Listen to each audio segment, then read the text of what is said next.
Here we are, another episode of the Speakeasier. Today we've got Marty Davies, who is an all-round excellent human, recognised as a future leader by Campaign magazine. I think their first transgender columnist, and then the Joint CEO of Outvertising, plus running Smarty Pads Consultancy, which is all about creative consultancy and innovative solutions. I have been following Marty's work for a while and think they're brilliant, and had the opportunity to hear them speak at Advertising live last year. Simone, what are you looking forward to in today's conversation? I guess it's been quite the year in terms of trans inclusion and the LGBTQIA plus community in the world of advertising. I'm really interested to hear Marty's perspectives on what that all means, where the focus of advertising is, and just what they're seeing in the creative industry today that means that people can feel empowered to make change after this podcast. Okay, well, let's bring Marty on. Maybe I can subtly get in the origin of the advertising name, but let's bring on Marty. Marty, welcome to the Speakeasier. Absolutely lovely to have you on. We're going to have a wide-ranging conversation from everything from advertising to what's going on in the world. Just for the listeners' benefit, for anyone who's not watching but listening, perhaps you could describe where you are, what's going on at the minute, what the weather's like. Just paint a picture for the listener about where you're at right now. Oh, wow. Okay. I am at home. So I live in South London. So I'm dialing in from home and I am in my living room. I'm in a rented place. I have got my own sofa that I bought. It's a nice brown leather sofa, but the walls are quite plain because we rent. So it's not that, visually spectacular. I'm wearing a kind of a peach blouse and I've got kind of like, remember like in the 90s, the All Saints with their combat trousers. I'm sort of looking like the Appleton sisters at the moment. I don't know which one. In fashion, cargo. And I got my hair cut yesterday, which is like a 12-week thing to me. So it's still like a day old. It's like the perfect, so it's good as it's going to look for each quarter. So you get that today as well. Excellent. Well, thanks for getting your haircut, just coming on the podcast. Really appreciate it. And thanks for the All Saints reference, because I've been seeing a lot of TikToks that say, I may not know a lot, but I definitely know all the words to Never Ever. Marty, it's so great to have you on this podcast today, and really just wanted to start with reflecting that yesterday was the Unmistakables' 5th birthday. So it's quite an exciting week for us. And we often get asked about the origin story of the Unmistakables and why Assad came up with this, and actually what it's gone on to achieve in the world. We'd love to hear a bit about your journey to becoming Advertising's post-CEO. Take us on a bit of the journey of how we've got there. Great. Yeah, I mean, I did actually see your post on that Assad 5 years. So congratulations to you both on that as well. And my own consultancy, I hit the 5-year mark, and it did feel like a mark to, and also like the 100 invoices mark was also something that I treasured a little bit. All these little milestones that mean something for you. So yeah, it's a great achievement. So congratulations on that firstly. Thank you, Marty. So I suppose I should explain advertising. And I didn't say also before, so my pronouns are she, they, which means I use she, her pronouns and they, them pronouns. So I've been with advertising for about 2.5 years. So I was very aware of advertising for about 5 years. It's been going for about 5.5 years. I joined when we were deep in the pandemic as a way to find some community. I was kind of lacking that community during that lockdown period. So gravitated towards it. I was invited to join the board at that point. So I joined as an events co-director, which was mad from their point of view, to be honest, because I cannot do that. So I don't know how I clung on to that position for that length of time. There was like a greater focus on inclusion within our industry, because advertising started as its main mission was to increase the representation within the work. We're just all a bunch of volunteers. It's complete kind of volunteer led, all about LGBTQI plus inclusion in advertising and marketing. But the focus really became balanced in that it really was focusing more on the mental health issues with our community within the industry, which are actually a lot higher than the average. And obviously that became very apparent during the pandemic. So that became a greater focus. And it was obviously one of the reasons that I joined as well. And so from that point, we did a few things that kind of created the advocacy work stream of Outvertising, kind of proposed it and became the joint CEO for that. The co-director, because we have like a twin shared roles for each of the work streams, keep each other honest, I suppose. So I founded that as a way to want to have a louder voice in our industry, to push for inclusion and have a voice that's independent from the agencies to keep our industry honest. And then the joint CEO or the co-CEO role came up 8 months ago. So that's when I became the co-CEO along with Lucy McKillop. She's my partner in crime, if you like. Sounds like a brilliant journey, driven quite personally, but then also driven by the industry. And I think when we met, Marty, I told you a little known fact of where the name Outvertising came from. And back in the day when I didn't know. It was called Pride AM, and it was set up to make some noise in the industry. I think this is 2017. And I remember getting involved, and Mark said to me, well, we're going to create a report that's all about how we change advertising. So why don't you call it Outvertising? Because it's like being out and advertising, and then that stuck. Mark, if you're listening, I'm still waiting for my royalties check. Yeah, I love that. I didn't know this information as well, because I knew that it was the name of our first report. And actually, the story I tell about meeting Mark is I was actually not living in London at the time, and I came to Karma Rama where he was working, and he interviewed me for a job. Right. And I didn't get the job. So well, better things can happen. But that's how I met Mark, and he's such an amazing kind of champion for this kind of work, and is great mentor, advisor, and has been since I chewed his ear off after not getting that job.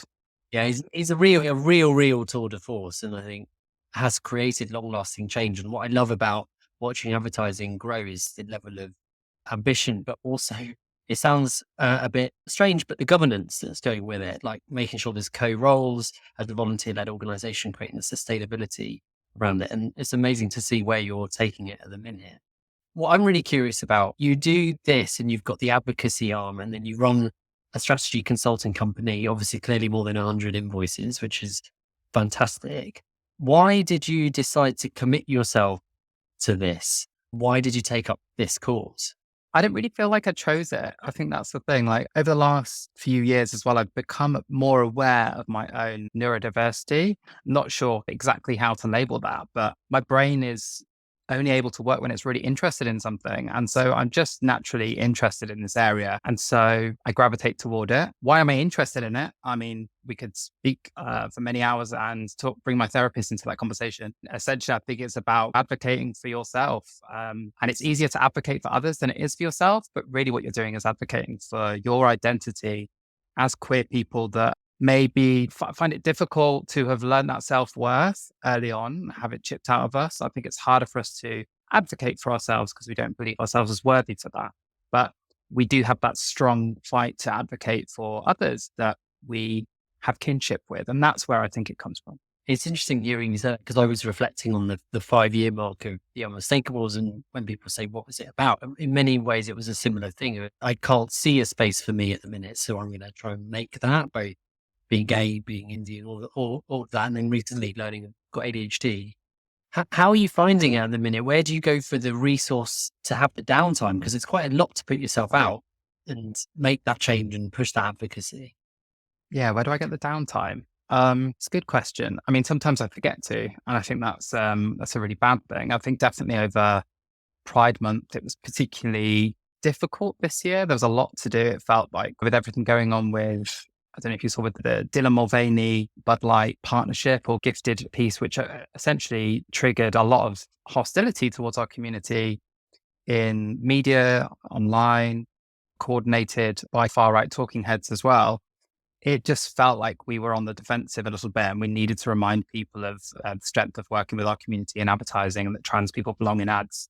I kind of lost my spare time and my mental health suffered as a result over that period of time. Obviously, there was a lot that we did to push back against that unhelpful narrative in the trade press of that period.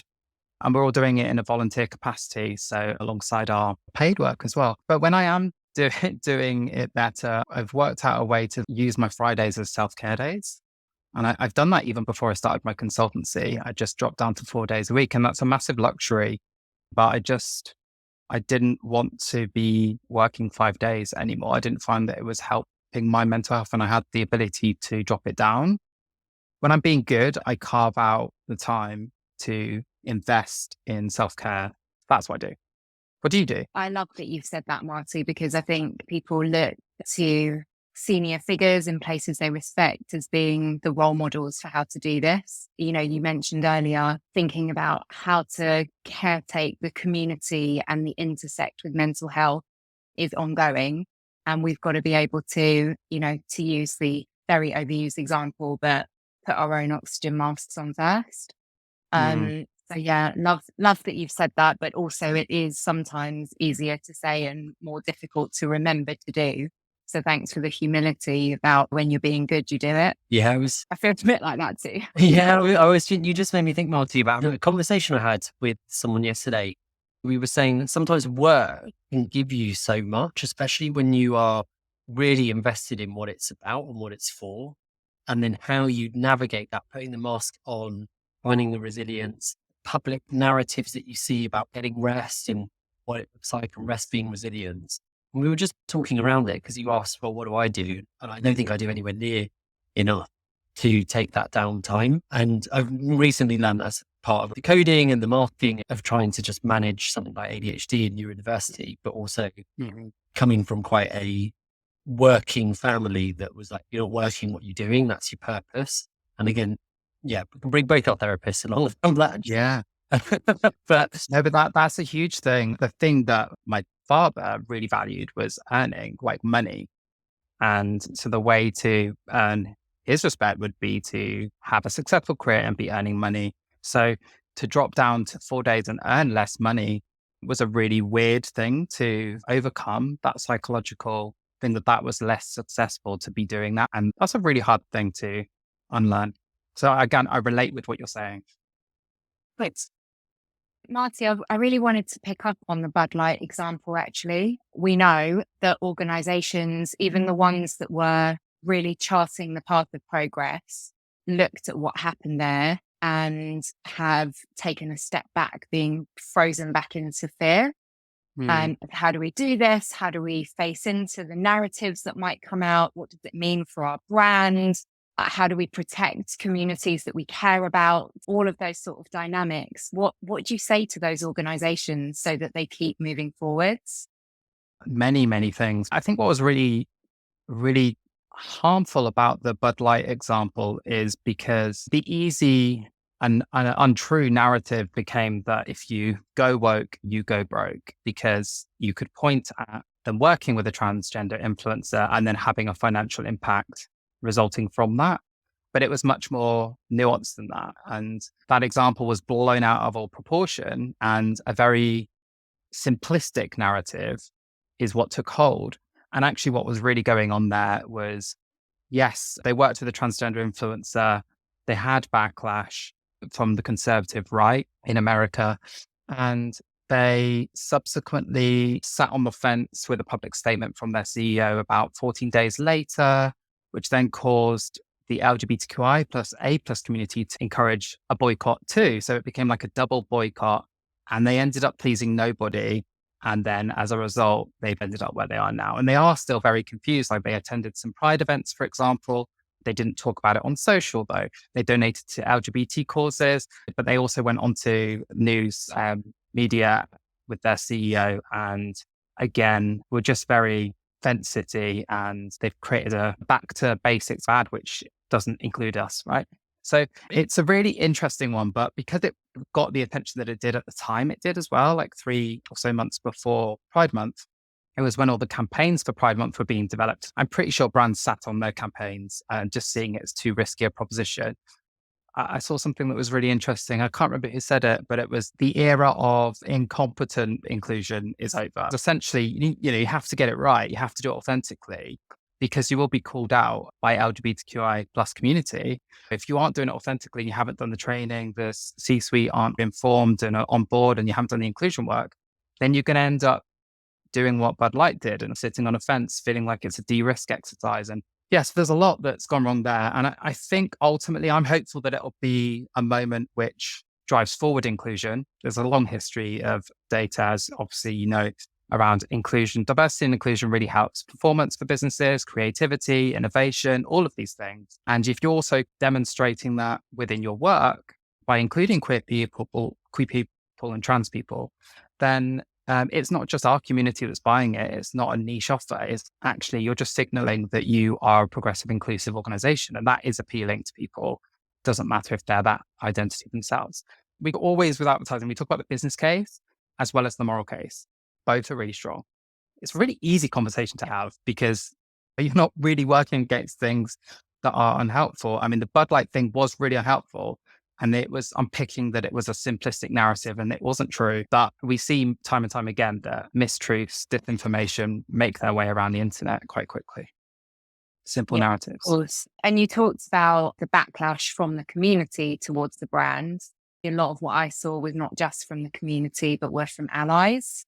Very true. Who were really stepping forward too. And I'd love to just explore with you, Marty, what does allyship look like, particularly in the world of advertising?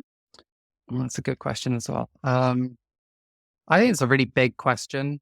I'm interested in your thoughts on this as well. I think there are many ways to answer it. And the way I've been thinking about this, having been in the advertising industry for over a decade now, I don't think this is a unique perspective, but you're in a bubble of an industry. It's got its own unique quirks and cultures. And I really feel like our industry is very performative and there's a lot of fear of getting it wrong in our industry. If you forget about inclusion or anything, it's just fear of getting it wrong. We have this pitch culture where we have to go in, we have to have the answer, we have to be able to answer all the questions, and then we win the pitch. And clients come to us and they want answers and they want us to be experts and they want us to be amazing at what we do and always on and smiley and performative. And I think this really doesn't help us when we want to try and improve inclusion, because allyship for me is always about acknowledging and accepting your own ignorance. Yeah, which is often not what is peddled around allyship. It's kind of be an ally, do this, become better, as opposed to sink in and look at what might be under the surface for you. That's an interesting take on it. I think just get comfortable with the fact that you don't know. Get comfortable with the fact that we're all ignorant. I'm definitely more ignorant on other identities that I do not personally hold. I'm neurodiverse, I'm trans, I'm non-binary, I'm queer, I'm kind of bisexual. I talk with more authority in these spaces and I still don't know as much as I do about certain ones as others because I'm still exploring, right? But, I'm definitely more nervous with areas of identity like inclusion work, but I'm not a part of that community. Like, what's my responsibility here? How do I learn more? Am I doing the right thing? Should I say this? And so if I can have that empathy about how I'm feeling there and apply it to my identity and then bring my empathy there to that, it's really hard because I'm uncomfortable with those kind of conversations, but you have to lean into it. And I think it's about being curious as well. I'm a planner, I'm a communicator. I like people watching and things like that. So I think I'm gifted with curiosity. Yeah. And you need curiosity to do this properly. I think allyship and curiosity go really well together. I think sometimes where I see, and you ask kind of what do we think, where I see things fall down is when people feel like they have to achieve something to become an ally. It's like you get the badge, you get the icon, you get the lanyard. There's like right, you are now ally approved and off you go. I think it's what is holding us back because it's assuming there's an end goal to it. I was just going to offer something, I guess, having been in this space for about 15 years, I think allyship started as if I wear a lanyard, then I'm an ally. Mm. And people were looking for some of the more passive routes, right? Because those are much easier to do than actually step forward in a space that counts to be the voice that needs to be heard to address people's misconceptions or unfairness or discrimination, whatever else is going on. So we very much talk about, and I know others do, that allyship is a verb, it's active, it means you don't get to decide in one situation you will be that and then in another you won't, because that's when you need to and that's where the harm can take hold. But I loved what you said about curiosity. I think the join to that is humility. And it's that very thing of I can't know all of the things. I have to be okay that I might make a mistake. I'm likely to. But actually, the alternative is that I've got the privilege to just back out of the conversation. And we want people to be in it, trip up, learn from it, be humble about it, and keep moving on. And I am seeing that more and more from the advertising industry, actually, people just talking in a lot more confident way, recognizing their own gaps in knowledge. It's not wholesale yet, but coming through. Yeah. Yeah. I had this experience recently, actually. I went to just an example of how I felt. Okay. So I went to Buy Pride. It's the first time. And then I sat in on half the panels and everybody started introducing themselves with their pronouns. And then they started to describe what they were wearing. And I had not been to a panel where someone had described what they were wearing before. And I was thinking, why are people doing that? Oh, okay. So people are audio describing for people that are visually impaired, right? We did our advertising live event November last year, and we're coming up to do our one in November. And I hadn't considered that as part of introducing yourself. And obviously, I'm forever asking people to introduce their pronouns. But there's another part of that introduction that I was myself not getting right in terms of allyship. And I just had not come across it before. And my initial feeling was, oh no, I probably looked really stupid last year. We're doing this like event and it's about inclusion, about advocacy, and we're failing our intersection of our disability community. That's frustrating. I feel silly. I feel a bit ashamed, or, all these kind of feelings. But I think you need to switch that into curiosity and just be like, oh, that's really interesting. I didn't know that. And I've learned something today, and I love learning things. So try and turn it into a positive and then turn that into action. So I really want to bring that into Advertising Live in November. That's really interesting because just as you were speaking, Marty, I was thinking, oh God, we didn't start and introduce ourselves with our pronouns. And I didn't say I'm outside he, him. And Simone didn't introduce with her pronouns. And in that moment, I went, oh my gosh, like what a miss. Like how could we not? And then you're right. It's just, okay, acknowledge it. Could have, should have done better. And then you go, okay, bring it in and talk to it. And I think the visual impairment descriptions, I've seen that. And when I heard it, I was thinking, oh gosh, like it felt a little bit labored for me. And I was thinking, oh, this feels like, how long is it going to take to start the panel? And then I realized how important it was. And then I started to think, it's a bit like milk. And it's a bit like how now we have so many different types of milk that you see, and it's just become the norm that you can have soya, oat, etc., etc. Questions it. Whereas at the beginning, I think if people would say, do you have oat milk? The barista would, oh, I'm not sure. Can I actually help here? And is this the right place? And da-da-da. Whereas now it's, you can't move for want of being asked, what kind of milk do you want? And I took a picture in a client session where they just had 4 different types. And I thought that it wasn't like that before the pandemic. And it was very much, you had one and then you were the other. But yeah, so first I wanted to acknowledge that we didn't introduce our pronouns and that was wrong. And second, just milk. It's sometimes about milk. Yeah, I say that as well. I've noticed this recently. I say normal milk. I'm like, no, it's not normal milk. It's cow's milk. And it's not that's the default, But it's so interesting. It's exactly like this because I remember when I used to have soya milk way back when, and people used to say, oh, Simone's got the difficult order. Whereas now it's expected that you just own the type of milk that you want. Yeah, but also I realized just when you say like, oh, just normal milk, there's a bit like, yeah, I'm just normal, like everyone else does. And then there'll be a moment where that changes. And it's just funny how long those shifts take as well, Marty, because I think from everything that I'm reading and seeing and understanding from data and my colleagues and friends, there are more and more trans non-binary people. There have always been. There's more visibility now. And there are more younger people with opportunities to connect with other people and understand their own identity. And I just wondered what your sense at the minute is in terms of trans and non-binary representation in advertising. I'm obviously going to say, is there enough? And you're going to say no. But where's the edge? How do we move forward? What's the normal in 10 years' time? Yeah, definitely there isn't enough. What's interesting is I believe that we do have a larger trans population within advertising than other industries would. That's completely a hypothesis because I do find that I come across lots of neurodiverse people within advertising because it kind of appeals to our nature of lateral thinking and bouncing around and just being interested by different things. I find a lot of neurodiverse people within advertising, and neurodiversity has a strong overlap with gender diversity as well. So I think that we actually do have more trans and non-binary people within our industry than other industries might because of the nature of our work.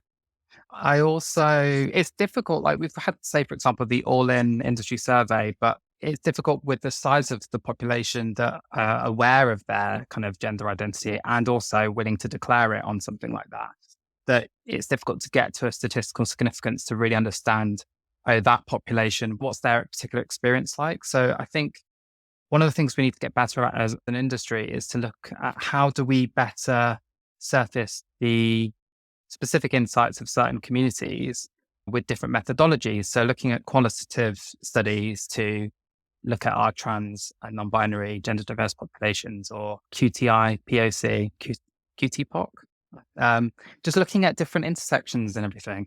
And QTI, POC is queer, trans, intersex, people of color, is what I have learned this last year.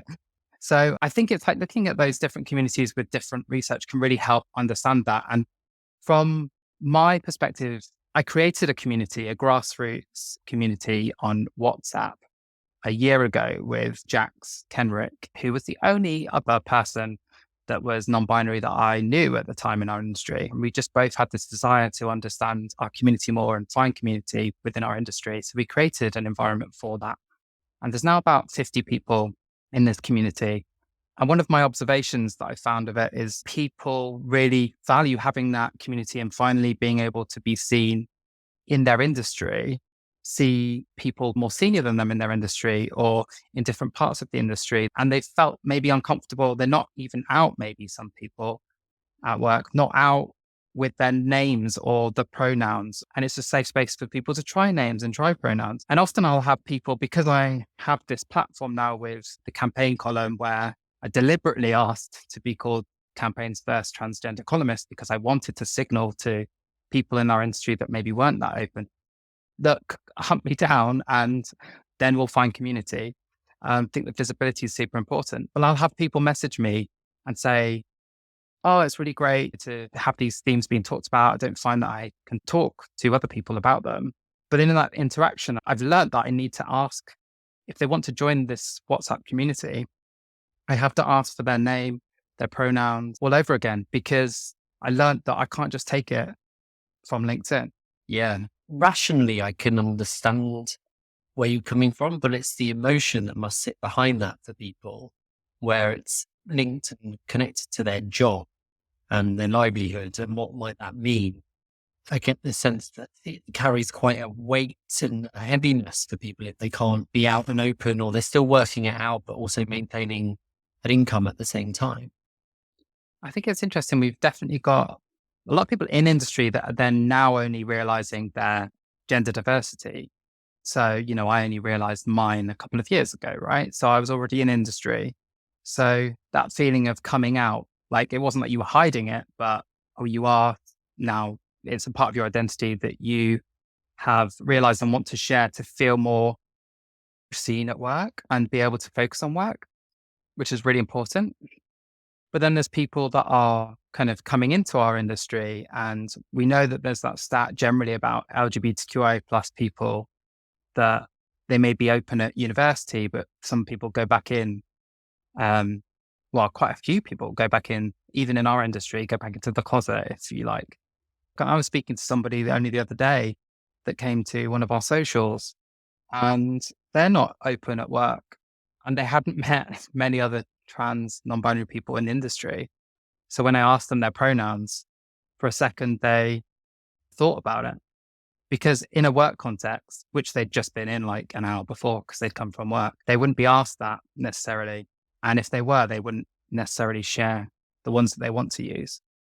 But they decided to tell me that their pronouns were they, them, and that they identified as non-binary. And then we had a conversation about how they're not open at work.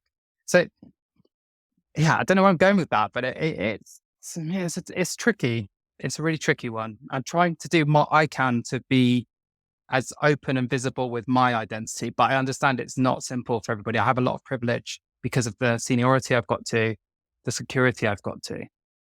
Yeah, and I'm thinking about just how emotionally and mental health wise taxing that is to be able to be our whole self in some environments, but especially when we're not able to at work, and that being such a dominant place where we're spending so much time. And just thinking about some of the other results from the All In survey that talked about the retention statistics of people from the community. What do you think's happening there, Marty? Do you think it is that people actually, if they can't have the synchronicity in their life, that they're choosing to leave? Or do you think there's anything else going on from just what you're hearing? Well, obviously there's quite a high issue with attrition, retention across the board, regardless if you're part of our community, but it is increased if you are part of the LGB community. Because again, like the All In survey, the stats that we're looking at as LGB, so we're not looking at the intersection of trans people there. 27% for LGB population versus 21% for the industry average. So it's still not great for the industry average, right? But we also know that there's a higher instance of our community or LGB community affected by stress and anxiety. So that's 46% in our industry versus 33%. Obviously, like I said, we don't have the trans plus community, but anecdotally, I can tell you that it's not been a great year. People are struggling. And you can see as well that, hate crime has been increasing, just the backdrop outside of industry, our lives, the environment that we're living in. The water's sort of on boil. Yeah. I think that's just creating so much tension. And I think part of why we want to have these sorts of conversations is to say, how can some of that tension get released, or how can it move so that the onus doesn't just fall on the individual, the onus doesn't just fall on the person or people impacted. It's actually on everybody to do something about it.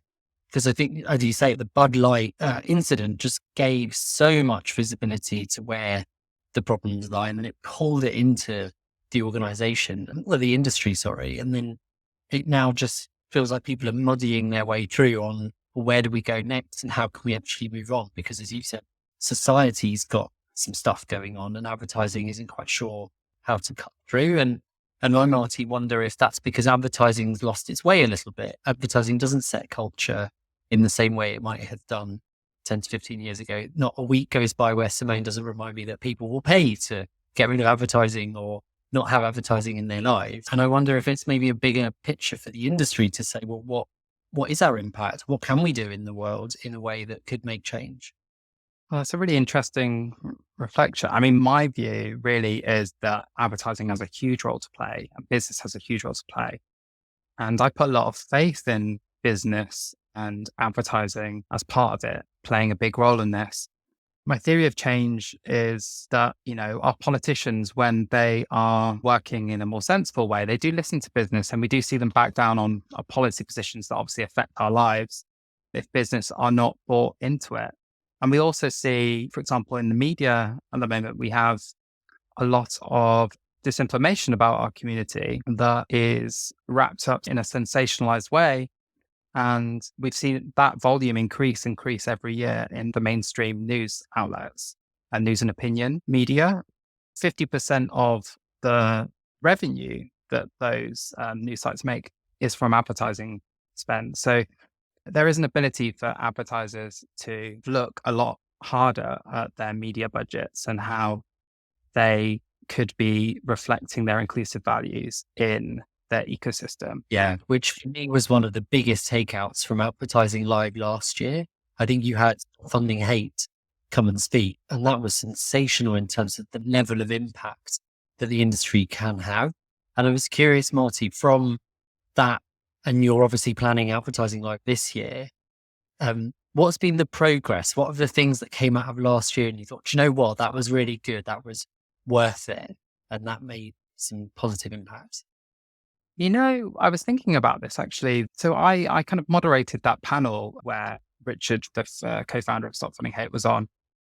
And it was my kind of desire to bring that conversation to Advertising Live and kind of we didn't have an answer. It was like throw this conversation into the spotlight. It needed to be spoken about. And that was in November last year. And as a result, of it, we've just had this drumbeat of trying to socialize this problem. I think that's a big part of what I've felt is needed that I can act on in my capacity as advertising and as the joint CEO is I can help socialize this problem. And so the biggest move I've seen is just more people are aware of this issue than they were before. And it's less than a year. I wrote an article in Campaign magazine in March after the death of the schoolgirl in Warrington, Brianna Jai, 16-year-old schoolgirl. And it was, she was murdered, and it was a transphobic hate crime. And so that was a huge thing in our community, as I'm sure you're aware. But I wrote a column about that link with the ad spend and the media and how this has led to kind of hate crime increasing. And that went quite viral on Twitter as it was at the time. And I've heard people have constantly come back to me and talked about that. And, Campaign offered the column as a result of that. And I make sure I kind of hammer home this issue constantly. And I feel that the awareness of this issue has increased over that time. And we're going to revisit the conversation at Advertising Live again. That's because what I really liked about it, Martin, I think what I'm really loving about your approach is that many people can often expect you or anyone in any kind of change role to neatly package it up and put it with a bow on top and say, here you go, here's the solution, here's the silver bullet, and off you go. And what I really love about the approach that you took then, and even in this conversation, is it's really expansive. You're making it big. You go out and think about this and what it might mean. I'm not here to give you an answer. I'm just here to make you reflect and look out, which I just think is really refreshing in an industry where there's often a need for a silver bullet. Yeah, I think people are looking for that answer, right? And, I am a trans person that is experiencing this hate of on-sort hate. I'm not going to come to you with all the answers. I don't know. I have ideas, but I don't want to suggest that they're the only ideas. I regularly speak to people who are also, in my community and trans people that feel very differently about different solutions, and, get more trans people into the newsrooms, right? And get them into working at the Daily Mail and the Telegraph, right? That is a theory of change.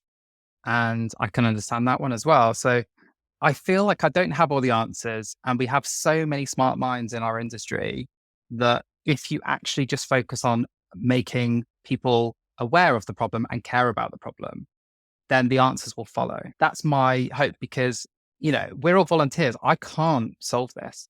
There's no way I can solve this on my own. There's no way we can solve it on our own as advertising. But what we can do is, with authority, keep on making people aware. And I hope persuading them that it's important. That's what I tried to do with the articles is, here's some facts, here's a story, and I hope it's persuasive in that it needs to be addressed.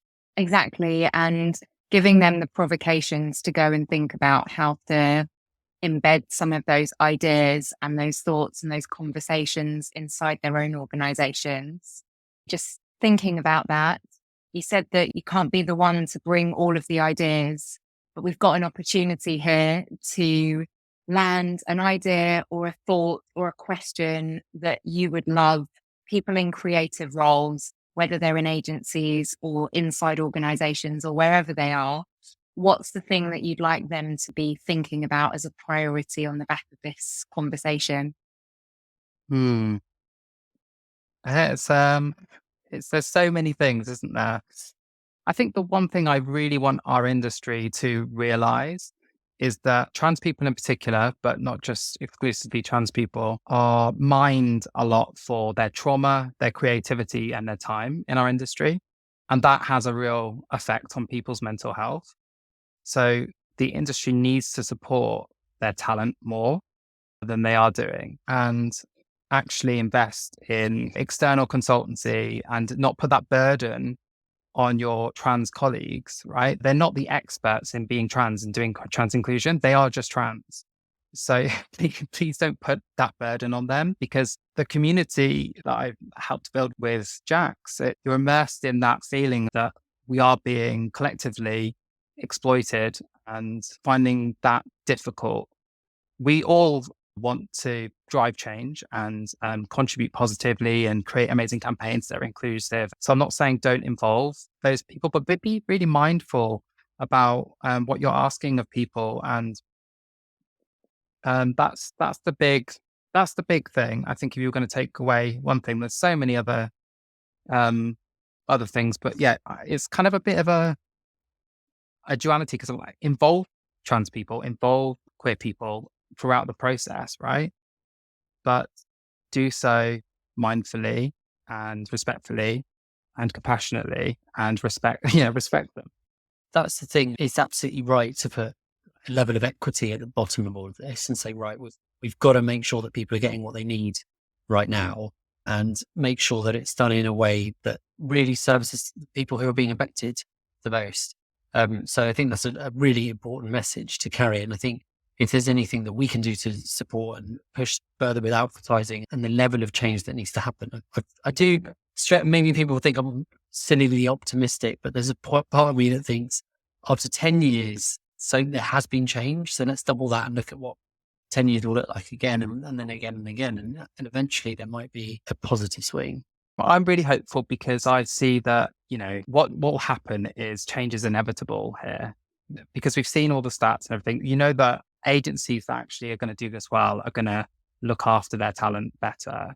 And then if they don't, they'll leave, because we've seen the stats, but they'll start to go to places that do look after them better, or they'll create their own. We've just been talking about that. So, Yeah. 5 years. And thanks, Marty. Appreciate that. So, I think our industry is going to persist regardless and change. And it's people that fail to keep up, fail to change, are going to fail ultimately and not going to be successful. It doesn't matter how many can lines you've had from before.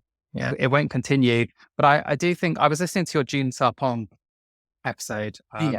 Thanks, Marty. These are great plugs. Thanks. Yeah, which is great. I was feeling as I was coming on, oh my God, how do I match the energy?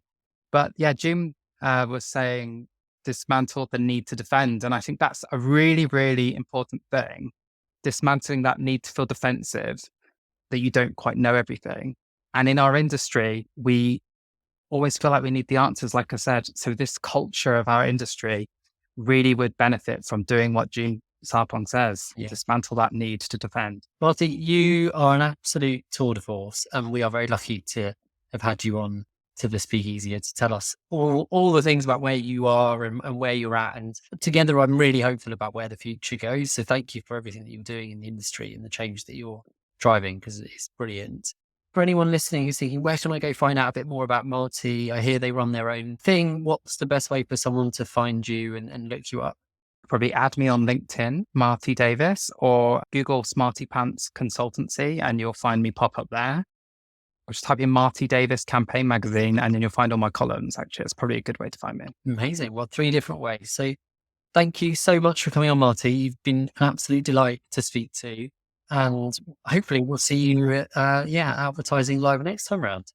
Yes. Yeah. Please come along in November. And also, obviously, go to outvertising.org and you can get all of our resources as well there. Well, we'll put all the links in the description. Thanks again, Marty. Thank you. Well, that was such a brilliant conversation. I knew that Marty would have some amazing nuggets for us. What are your main outtakes, Asad? What really sat with me about the conversation was who does the work. And we hear this so often about the audiences or the colleagues who are the ones left feeling like they've got to do the work. And when Marty said, like, we're trans, we're trying to figure out being trans, not necessarily push inclusion and work out how to create organizational change. It's just a really stark reminder for everybody about whose job this is. And back in Speakeasier season 1, we used to talk about how diversity is everybody's business. And it's the case that inclusion really is everybody's business. We can certainly lean on voices and bring up lived experience, but not then solely rely on individuals alone to create change. How about you, Simon? What did you take from that? I was really thinking about just how we get more meaningful data on people's experiences and how important it is to include trans people in data collection exercises. And that can often feel unsafe for people, but we've got to recognize the people's sentiment that's missing from the data we're looking at today. So yeah, I'm left feeling like there's a lot to think about and a lot to do in terms of that real inclusion from data to experience. Spot on. Well, that was another great episode. As ever, we'll put all of the links to where you can find people and specifically Marty in the description. And you can find us at _Unmistakables on many social channels and the unmistakables.com if it's the internet. Thanks for another episode, Simone. Thanks.